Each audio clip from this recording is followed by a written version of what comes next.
What's going on, everybody? Welcome back to another podcast here with one of my students, Kay.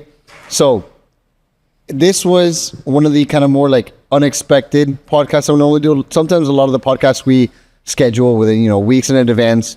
Kay was out here in Miami, and I'm going through the students' results on the Discord, and he just kind of like smacks everybody in the face to let him know, like, hey, you know what? I'm here. I'm a student. I'm in the Discord, and I just got my $46,000 payout. So without further ado, Kay, you want to introduce yourself to the audience? Yeah. So my name is Kron. It's a pleasure to be here. Honestly, it's so surreal. I still don't believe that I'm here. So I started trading around a year and a half ago, a year and 8 months maybe. And I literally started one day. I was in my house just chilling. I always wanted to start trading in the first place, but I never got around to it. But one day I saw one of your videos. It was like a house tour in the old house. And I remember that, and when I started watching your YouTube, I saw like your payouts and your lifestyle, your cars, the cars you were buying and stuff like that. So when I got into it, first year and a half was bloody rough. No money, nothing.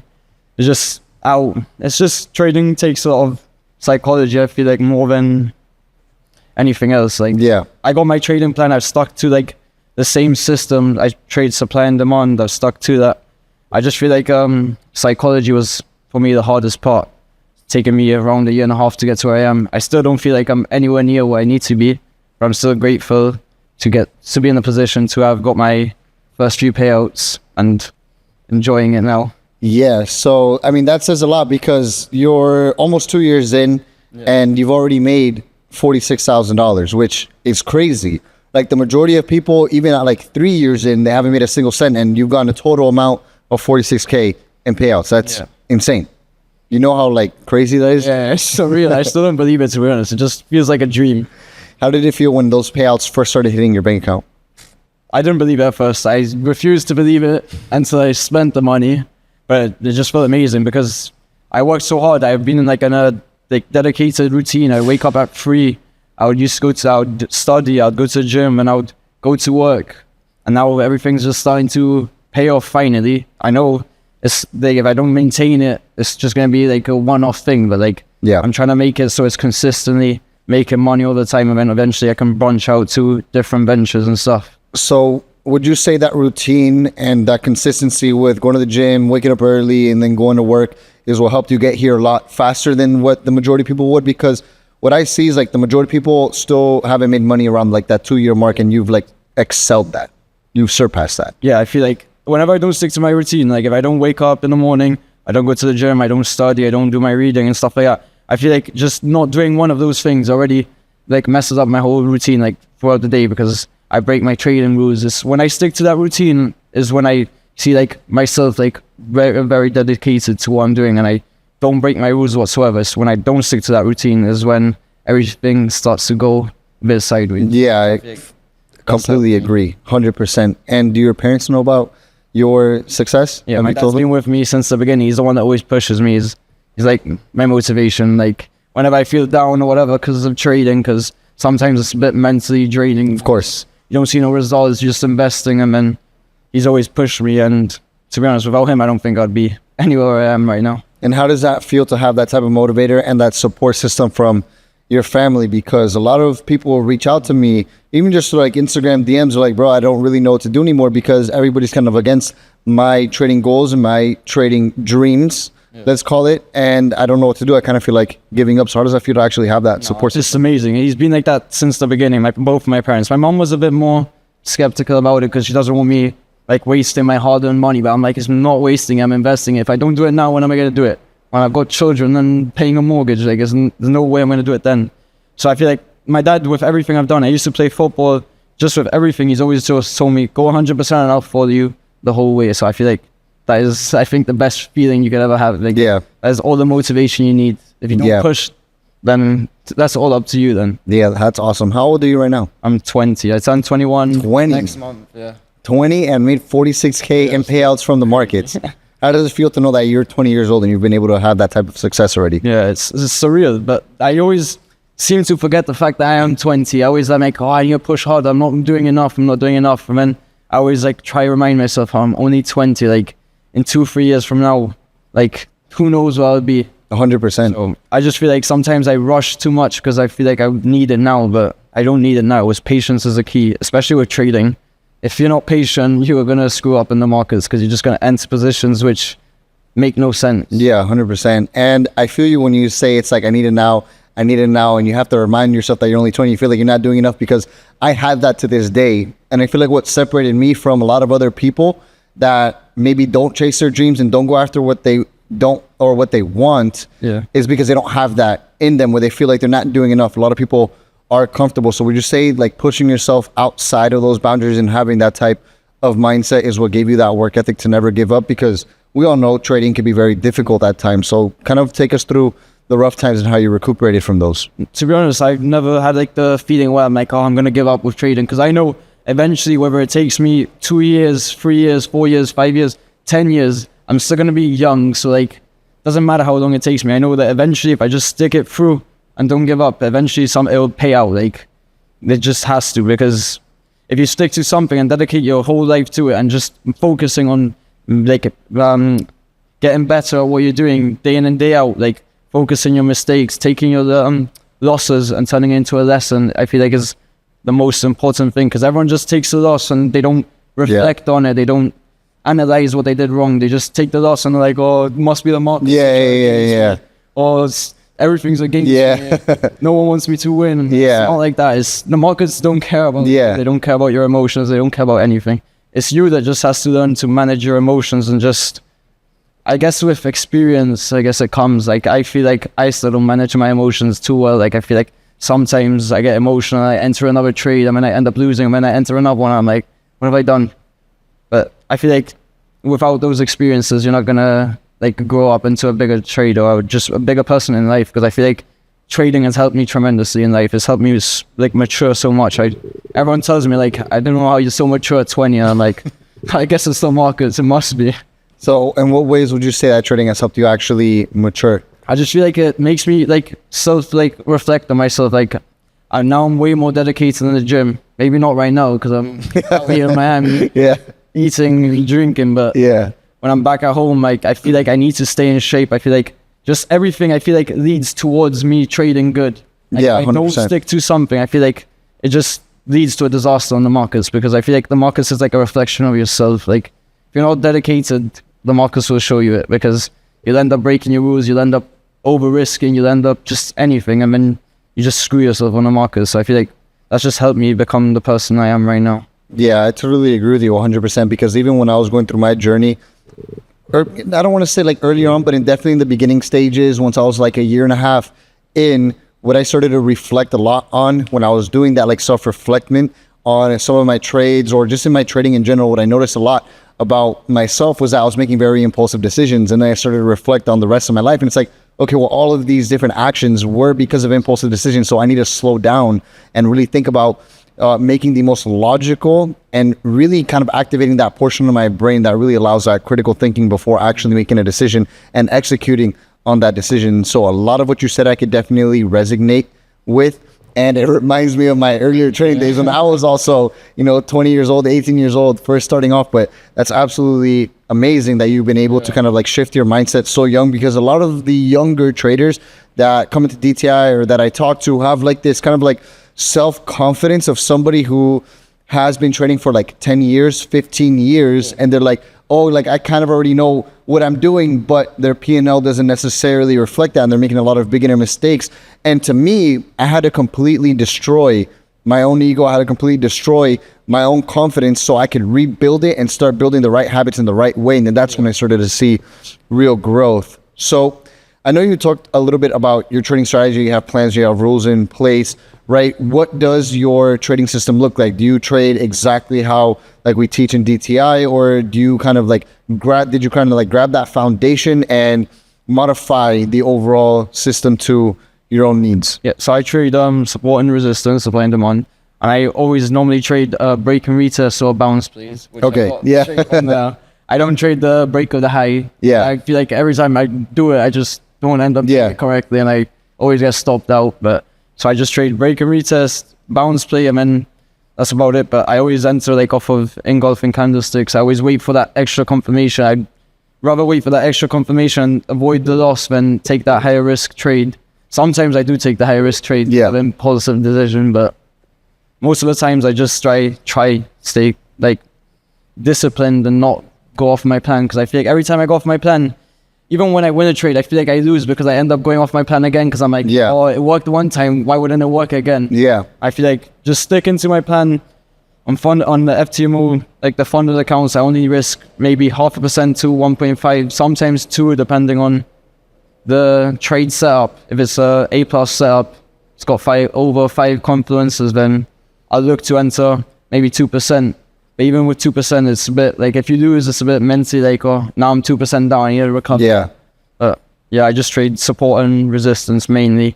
Break and retest, bounce please. I don't really like to go off that too much, because I feel like that's what works best for me, and there's no point changing something if it works fine. Like, only modify and make it better, but I don't want to start going into Of course. like ventures and then ending up like not following my plan at all and then ruining my trading. Like, Yeah. point. Something works, don't change it. That's the way I see it. Yeah, no, I agree with you 100%. Now, would you say you're more of a day trader, swing trader? What time frames do you trade? To be honest, now I'm more of like a swing trader, I'd say, because I hold the positions a bit longer than a day. Sometimes it goes within the day, but I normally look on the 1 hour, 4 hour daily, like around those like hourly. Yeah, with those time frames. Because I feel like it works best for me. Whenever I enter on like a smaller time frame, I feel like I always get stopped out. I don't know why. Maybe it's, stop loss or where I'm entering, but I feel like the best is daily, 4 hour and 1 hour. It's what works best for me. It's quite interesting you say you're a swing trader, because the majority of people that are in DTI nowadays, we're typically trading like the lower time frames, but the playbook setups are essentially the same, which is bounce plays. I know you say don't trade breakouts, break the highs, break the lows, which is also quite funny, because I have traders that I talk to in DTI that are making money that they're like, I don't really like the bounce plays or the break and retest too much. I just like the breakout setups. And I'm like, okay, cool. And then, you have traders like you, they're like, I don't like the breakout setups. I like the break and retest and the bounce plays. So that's actually funny to see how different personalities will suit different trading setups a lot better. And then again, like, it's the same playbook setups. We have the bounce plays, we have the breaks and retests. You can grab them and apply them to different time frames and ultimately find success on those time frames as well. Just to set up, and the time it takes for those setups to play out is a lot different. So walk us through your trading plan. What does your trading plan look like? What assets do you trade? We already talked about the time frames a little bit. You talked a little bit about risk management as well. You're trading funded, we know that.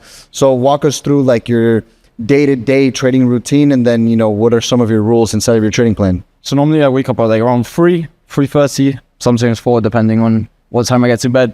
But then I wake up, I study, I do my reading, I normally look at your webinars just to get myself a bit warmed up for the day. Mm-hmm.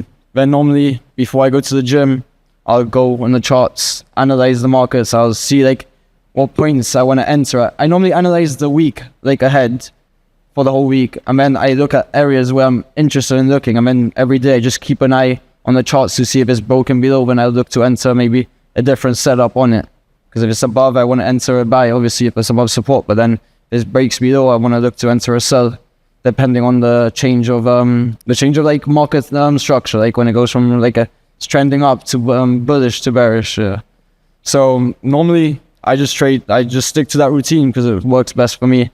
But now I've left my job because it was conflicting too much with trading, and I've also got backup. My dad is a taxi driver, got his license if I need it.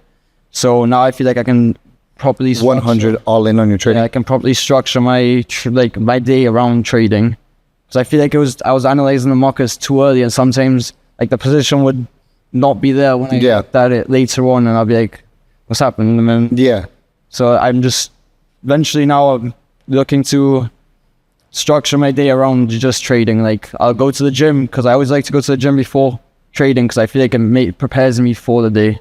I feel like if I go after, I need to do trading. So So you quit your, let's call it the 9-to-5 job already. Did you do that before your payouts or after your payouts? No, I was in the process of doing it because I had already saved up money. But then like with the payouts that I got, I was like, okay, this is like a bit more of a confirmation where I can do it. And if ever I need to go back to a job, I know I can, like, because I've got my dad's taxi if I need to, but I don't really want a plan B. I just want Of course. like it's trading or nothing. I'm Yeah. just focused on that at the moment. And there was a question I was gonna ask you. Would you say that your payouts have significantly paid you more than what you were making at your 9 to 5? No, it's paying me way more. It's paying me my yearly wage and more. It's still so surreal. Like I don't really believe it. Feels too good to be true. Yeah. But then once you saw that bank balance significantly increase, it was a completely different story, huh? It's made it all that much more worth it. Yeah. Everyone doubts you at the beginning, and now everyone's like, "Oh, can you help me with this? Can you help me with that?" And Yeah. you weren't there when I needed the help. Yeah. Now you want it. Yeah. And you could probably give a big portion of your success to actually the funded companies because, of course, you were able to use the leverage that they offer and then the profit splits as well. So would you say you would have had that same opportunity if there wasn't prop firms? How have prop firms affected your trading career and the trajectory of it? I feel like without prop firms, there's no way I would have made that. Like, there's no way I'm turning 500 quid or 1,000 into 25,000, 40,000. There's just no way. Yeah. I feel like prop firms is literally one of the best things at the moment. Like, to scale up your money, there's no other way to do it apart from prop firms, unless you're just entering high risk trades. And Yeah. you're just on the verge of blowing your account on every trade. Yeah. Because trading is not guaranteed. You don't win every trade. Like, Of course. so I feel like prop firms is the way to go. If you don't have capital, it's the way to go. 100%. Like 100%. Yeah, because just to give the example, it's like, okay, you gotten 46K in total payouts, right? So a 200K account, typically, I'm not sure exactly how much, every prop firm charges for a 200K account, but I leveled up, we charge $1,000 for a 200K account. What's the probability of you turning $1,000 into 50 grand versus just buying a $200,000 account and using those 200K to make 46K? Yeah, so it's not happening. Yeah, the probability of success. Very rare. Like, unless you're like been trading for a long time, and even then, like, you can just blow it in one trade. But it's easier, for example, for someone like you to do it than if for me, let's just go into the markets. There's no way I'm turning. I'd have to get really lucky. That's like winning the lottery. Like, you just have to get lucky to make that. Yeah. So what type of advice would you give to that person that's kind of like looking into the prop firm space or their own personal capital? What would you say would be the best route to go there once they're already finding like some type of profitability? I'd say 100% go funded. There's no better way. Like, there's no other way. You're going to leverage your money so much, like the funded companies. And there's so much room. Like, you actually have room to make mistakes and still be able to take on money. Like, you can maybe break your rules one day and then you still have that possibility of making that back and more, because you've got like a limited drawdown. Whereas if you just trade your own like funded money and you're just doing high risk trades, just risking your whole account to make that big payout, you're just gonna end up blowing it once you lose one trade. So I'd 100% go funded route for sure. And what was your approach to taking the challenges? To be honest, I lost so many challenges, probably over like 15 accounts in like the whole year. I mean, I just took a little break. I stopped for like 2-3 months and I just focused on like following my rules, sticking to my plan. And I traded with 300 because I watched one of your videos which said to start an account with 300 quid for 3 months and see if you're profitable over the months. And then once you're profitable, just go into go into a funded company, stick to your rules, trade the same, and then it worked for me. I was surprised, to be honest. I went from not getting any funded accounts to all of a sudden in 1 month getting 2 funded accounts and then receiving 2 payouts. Like, it felt so surreal. Like, I don't know. Well, yeah, I know what you're talking about. Now, would you say that you've already recuperated the loss of all the failed challenges? Yeah, literally within the first 2 payouts, I'd already made it all back and more. Yeah. So, like, everyone's scared to risk their money and lose money, but it's like a lesson. It's not really losing your money because you're investing in yourself. Eventually, it all comes back, and then way more. Yeah, 100%. That's one thing that I talk about in trading in specific. There's no other place where you can make all of that money back plus way more, which is absolutely amazing, because I don't know of any other field that realistically that you can invest money like that and then make it back 10, 15, 20 times. Because for, like I said, again, in $1,000 account, even if you get a 20K payout, I mean, you've just 20 times your money in, let's call it, the span of a few weeks. You can't really get that elsewhere, especially the barrier to entry on funded accounts is so low. You can find funded accounts from like $50 all the way up to like $3,000-$4,000, depending on how much you're looking at here. So what are your plans and your goals for the future moving forward? My goals right now are to reach 7 figures in funding. That's like my goal within the next few months. I'm gonna hopefully get my 6-figure payout within. I've set a goal within 6 months because I just really want to try push myself. Because I feel like when I set big goals is when I actually work hardest. And then hopefully, eventually down the line, I want to open my own trading course to help others, because I feel like that is the best feeling ever when you're helping others grow, and hopefully just take it from there. One step at a time. I don't really want to think too much ahead, because then I'll just get too fogged in on that, and I'll be like, I need to reach that far goal. But hopefully my goal is to have a house out here too. But yeah. So I appreciate you for coming on, bro. Thank you. So for those of you guys that want to follow his trading journey, we'll leave his social media down in the description. For those of you guys that may just want to follow his journey or ask any questions. And of course, see you guys in the next podcast.